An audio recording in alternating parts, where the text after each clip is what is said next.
में बनती नहीं थी, दुश्मन थी जो बीजेपी थी, उनमें युद्ध की स्थिति बनी, अमेरिका इसमें बीच में कूद पड़ा। क्या देखते हैं, कैसे इस चीज को आप? देखिए, यह दुनिया के अंदर अमेरिका की दादागिरी को खत्म करने वाला युद्ध होगा। जब किसी भी चीज की अति हो जाती है तो उसका अंत ऐसे ही होता है, जो मुझे लगता है। ईरान को कमतर आंकने वालों को ईरान ने जवाब दे दिया कि आप एक फोड़ोगे तो हम 10 फोड़ेंगे। ईरान ने अपनी ताकत का एहसास करा दिया है। अब चाहे ये सारे देश मिलकर के उस पर हमला करें, उसने तो तय कर लिया कि मुझे तो खत्म होना है, लेकिन क्योंकि वो अपने अस्तित्व की जंग लड़ रहा है। वहां की भौगोलिक अगर आप स्थिति देखेंगे तो इन बमों से, इनसे आप उसको दबा नहीं सकते।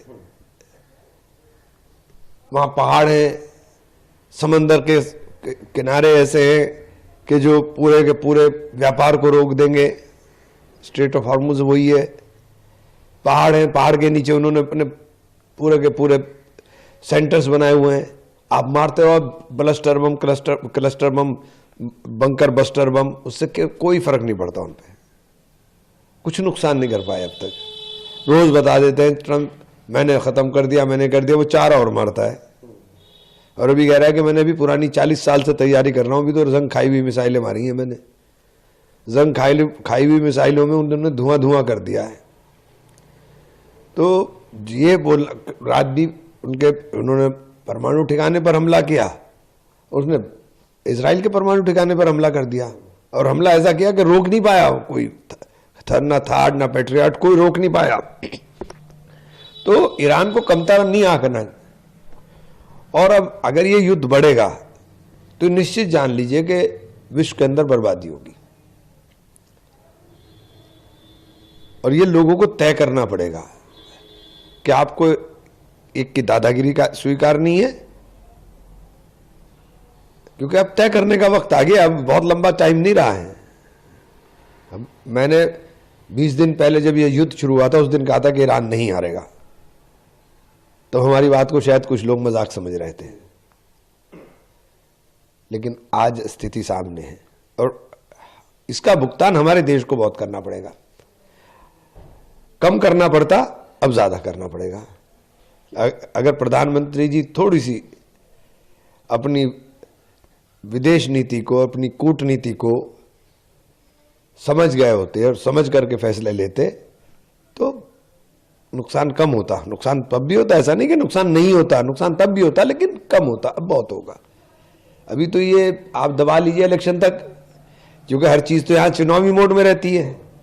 आप चुनावी मोड में कितने दिन दबा पाओगे? एक सीमा होगी ना। कहाँ $40 प्रति बैरल आपको मिल रहा था तेल, $25 तक भी आया, $25 तक भी आया। अंबानी और अडानी को आपने चढ़ा दिया आसमान के ऊपर। कितना पैसा कमाया उन्होंने। सस्ता तेल लेते थे, महंगा तेल आगे बेच देते थे। उसमें भारत का हित नहीं था, व्यक्ति हित था।